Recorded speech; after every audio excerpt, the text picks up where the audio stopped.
Hello दोस्तों, अब हम पढ़ेंगे इकाई 2 सरकार के बारे में। इकाई 2 क्या है? हमारे सरकार के बारे में। चलिए आगे पढ़ते हैं।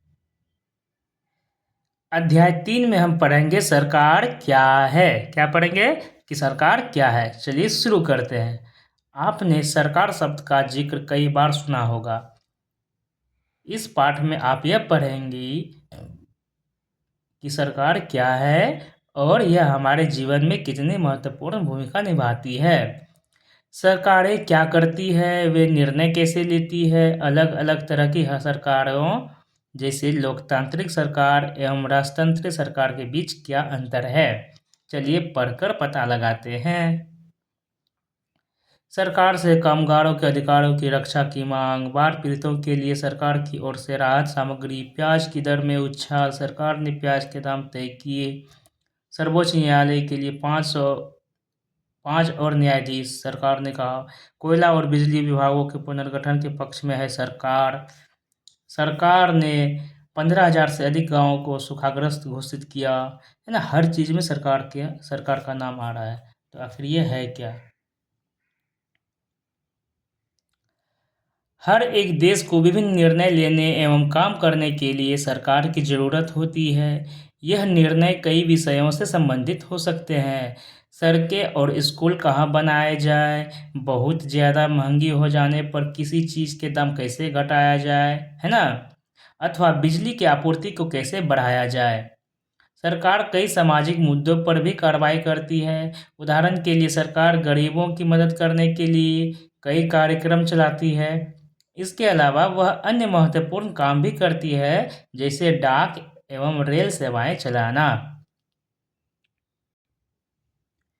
सरकार का काम देश की सीमाओं की सुरक्षा करना और दूसरे देशों से शांतिपूर्ण संबंध बनाए रखना भी है।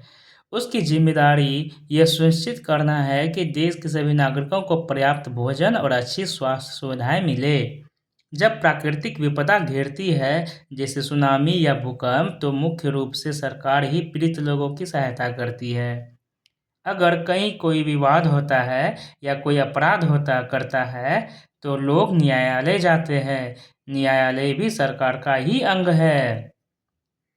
शायद आपको यह जानकर अचरज हो रहा होगा कि सरकार इतना सब कुछ कैसे कर पाती है और सरकार के लिए इन कामों को करना क्यों ज़रूरी है।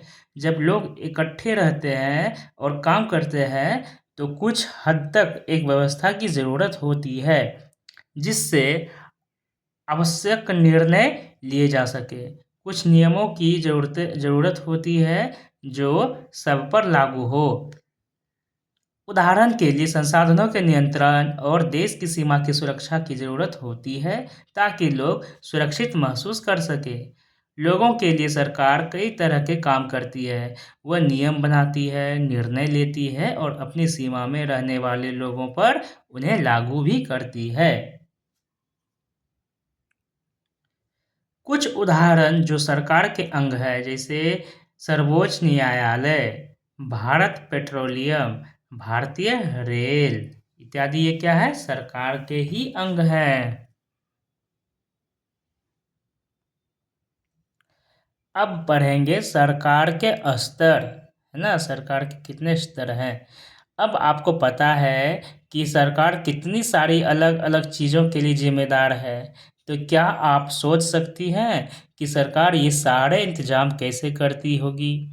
दरअसल सरकार अलग अलग स्तरों पर काम करती है। स्थानीय स्तर पर, राज्य स्तर पर एवं राष्ट्रीय स्तर पर। सरकार कितने स्तरों पर काम करती है? एक स्थानीय स्तरों पर, दूसरा राज्य स्तरों पर एवं राष्ट्रीय स्तर पर। स्थानीय स्तर का मतलब आपके गांव, शहर या मोहल्ले से है। राज्य स्तर का मतलब है जो पूरे राज्य को ध्यान में रखे, जैसे हरियाणा या असम की सरकार पूरे राज्य में काम करती है।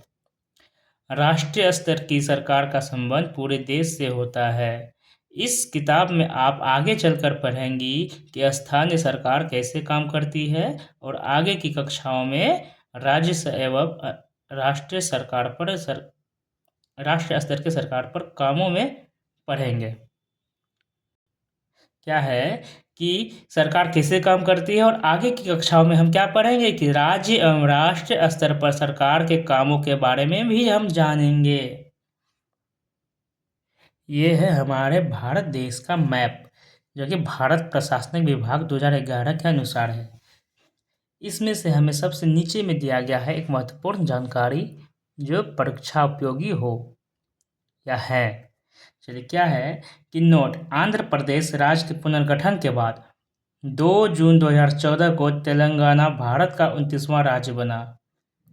31 अक्टूबर 2019 से जम्मू और कश्मीर राज्य 2 अलग अलग केंद्र शासित प्रदेशों में बंट गया, जम्मू और कश्मीर तथा लद्दाख।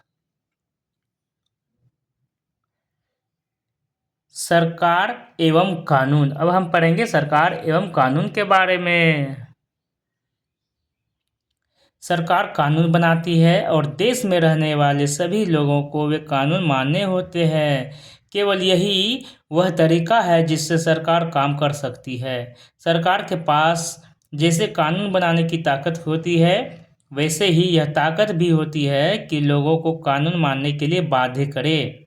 उदाहरण के लिए, एक कानून है कि गाड़ी चलाने वाले के पास लाइसेंस होना चाहिए। अगर कोई लाइसेंस के बिना गाड़ी चलाते हुए पकड़ा जाए तो उसे जेल की सज़ा काटनी पड़ती है या जुर्माना भरना पड़ता है। किसी दूसरे कानून को लेकर यह विचार कीजिए कि लोगों के लिए उसे मानना क्यों ज़रूरी है। सरकार जो कार्रवाई कर सकती है, उसके अलावा अगर लोगों को लगे कि किसी कानून का ढंग से पालन नहीं हो रहा है, तो वे भी कुछ कदम उठा सकते हैं। उदाहरण के लिए, अगर किसी व्यक्ति को यह लगे कि उसको उसके धर्म या उसकी जाति के कारण किसी नौकरी में नहीं लिया गया, तो वह न्यायालय जा सकती है और यह दावा कर सकती है कि कानून का पालन नहीं हो रहा है। तब न्यायालय आदेश देगा कि क्या कदम उठाने की ज़रूरत है। अब पढ़ते हैं सरकार के प्रकार। सरकार के स्तर तो पढ़ लिए ना, एक होता है स्थानीय सरकार, दूसरा होता है राज्य सरकार, तीसरा होता है राष्ट्रीय सरकार। अब पढ़ते हैं सरकार के प्रकार। सरकार को निर्णय लेने और कानूनों का पालन करवाने यानी उन्हें बाध्य बनाने की शक्ति कौन देता है? इस प्रश्न का उत्तर इस बात पर निर्भर करता है कि उस देश में कैसी सरकार है। लोकतंत्र में तो लोग ही सरकार को यह शक्ति देते हैं। लोग ऐसा चुनाव के माध्यम से करते हैं। ऐसा कैसे करते हैं? चुनाव के माध्यम से। वे अपनी पसंद के नेता को वोट देकर चुनते हैं। एक बार चुन लिए जाने के बाद यही लोग सरकार बनाते हैं। लोकतंत्र में सरकार को अपने निर्णयों एवं उठाए गए कदमों का आधार बताना होता है और सफाई भी देनी होती है। एक दूसरी तरफ की सरकार होती है जिसे राजतंत्र सरकार कहते हैं। इसमें राजा या रानी के पास निर्णय लेने और सरकार चलाने की शक्ति होती है। राजा के पास सलाहकारों का एक छोटा सा समूह होता है जिससे वह विभिन्न मुद्दों पर चर्चा कर सकता है। अंतिम निर्णय लेने के लिए शक्ति उसी के पास ही रहती है। लोकतंत्र में लोगों की भागीदारी उन निर्णयों को लेने में महत्वपूर्ण है जो उनको प्रभावित करते हैं। क्या आप इससे सहमत हैं? अपने जवाब के 2 कारण लिखिए, है ना। आपके यहाँ जिस प्रकार की शासन व्यवस्था है उसके स्थान पर आप कैसी शासन व्यवस्था चाहेंगी और क्यों? नीचे दिए गए कथनों में जो गलतियां हैं उन्हें सुधार कर लिखिए। राजतंत्र में देश के नागरिकों को अपनी पसंद का नेता चुनने की छूट होती है? नहीं। लोकतंत्र में एक राजा के पास देश का शासन करने की संपूर्ण ताकत होती है? नहीं। राजतंत्र में राजा या रानी द्वारा लिए गए निर्णयों पर लोग प्रश्न उठा सकते हैं? नहीं। चलिए आगे पढ़ते हैं। लोकतंत्र के समान राजतंत्र में राजा या रानी को अपने निर्णय के आधार नहीं बताने पड़ते हैं और ना ही अपने निर्णयों की सफाई देनी पड़ती है। अब पढ़ते हैं लोकतांत्रिक सरकार के बारे में। भारत एक लोकतंत्र है। इस लोकतांत्रिक व्यवस्था को पाने के लिए हमने लंबी लड़ाई लड़ी है। संसार में और भी कई देश हैं जहां लोगों ने लोकतंत्र लाने के लिए संघर्ष किए हैं। ऊपर बताया जा चुका है कि लोकतंत्र की मुख्य बात यह है कि लोगों के पास अपने नेता को चुनने की शक्ति होती है। इसलिए एक अर्थ में लोकतंत्र लोगों का ही शासन होता है। लोकतंत्र में मूलभूत विचार यह है कि लोग नियमों को बनाने में भागीदारी बनकर खुद ही शासन करें। आज के समय में लोकतांत्रिक सरकार को प्रायः प्रतिनिधि लोकतंत्र कहते हैं। प्रतिनिधि लोकतंत्र में लोग सीधे भाग नहीं लेते हैं, बल्कि चुनाव की प्रक्रिया के द्वारा अपने प्रतिनिधि को चुनते हैं। ये प्रतिनिधि मिलकर सारी जनता के लिए निर्णय लेते हैं। आजकल कोई भी सरकार अपने आप को तब तक लोकतांत्रिक नहीं कह सकती जब तक वह देश के सभी वयस्क नागरिकों को वोट देने का अधिकार ना दे। लेकिन हमेशा ऐसा नहीं था। क्या आप विश्वास कर सकती हैं कि एक समय ऐसा था जब लोकतांत्रिक सरकारें औरतों और गरीबों को चुनाव में भाग नहीं लेने देती थी। अपने शुरुआती दौर में सरकारें केवल उन्हीं पुरुषों को वोट देने देती थी जो पढ़े लिखे थे और जिनके पास अपनी संपत्ति होती थी। इसका मतलब था कि औरतों, गरीबों और अशिक्षितों को वोट देने का अधिकार नहीं था। ऐसी स्थिति में देश उन्हीं नियमों के सहारे चलते थे जो ये गिने चुने पुरुष बनाते थे। भारत में आज़ादी से पहले बहुत ही कम लोगों को वोट देने का अधिकार था, इसलिए जनता ने संगठित होकर इस अधिकार की मांग की। गांधी जी समेत कई नेताओं ने इस अन्यायपूर्ण व्यवहार का विरोध किया। उन्होंने भी जोर शोर से यह मांग उठाई। 1931 में यंग इंडिया पत्रिका में लिखते हुए गांधी जी ने कहा था, मैं यह विचार सहन नहीं कर सकता कि जिस आदमी के पास संपत्ति है वो वोट दे सकता है, लेकिन वह आदमी जिसके पास चरित्र है पर संपत्ति या शिक्षा नहीं, वह वोट नहीं दे सकता। या जो दिन भर अपना पसीना बहाकर ईमानदारी से काम करता है वह वोट नहीं दे सकता, क्योंकि उसने गरीब आदमी होने का गुनाह किया है। यह किनका कथन है? महात्मा गांधी जी का। इनका एक पत्रिका थी यंग इंडिया नाम से, जो कि 1931 में छापी गई थी। चलिए आगे पढ़ते हैं। Votes for women. ठीक है, संसार में कहीं भी सरकारों ने स्वेच्छा से अपनी शक्ति लोगों के साथ नहीं बांटी है। पूरी यूरोप और अमेरिका में महिलाओं और गरीबों को सरकार के कार्यों में भागीदारी के लिए संघर्ष करना पड़ा है। महिलाओं द्वारा मताधिकार के लिए किए गए संघर्ष में ने प्रथम विश्व युद्ध के दौरान और मजबूती पकड़ी।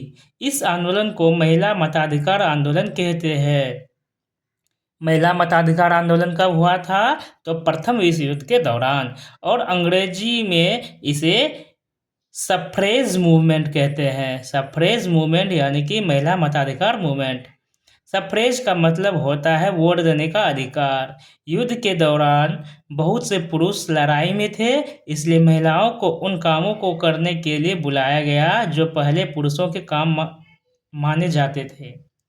जब महिलाओं ने विभिन्न प्रकार के काम और उनकी व्यवस्था करना शुरू किया तो लोगों को यह देखकर बड़ा आश्चर्य हुआ कि उन्होंने महिलाओं और उनकी क्षमताओं के बारे में क्यों इतनी गलत रूढ़िबद्ध धारणाएं बना रखी थी कि महिलाएं ये काम नहीं कर सकती।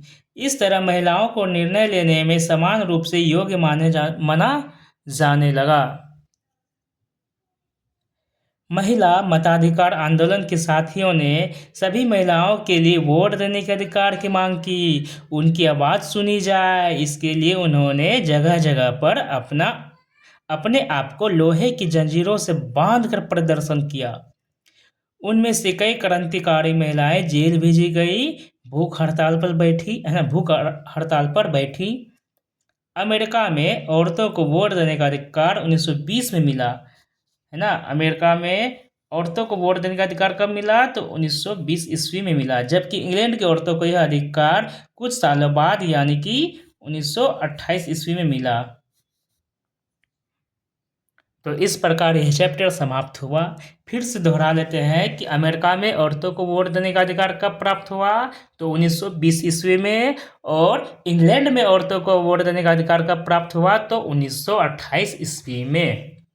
अब मिलते हैं आपसे अगले चैप्टर में।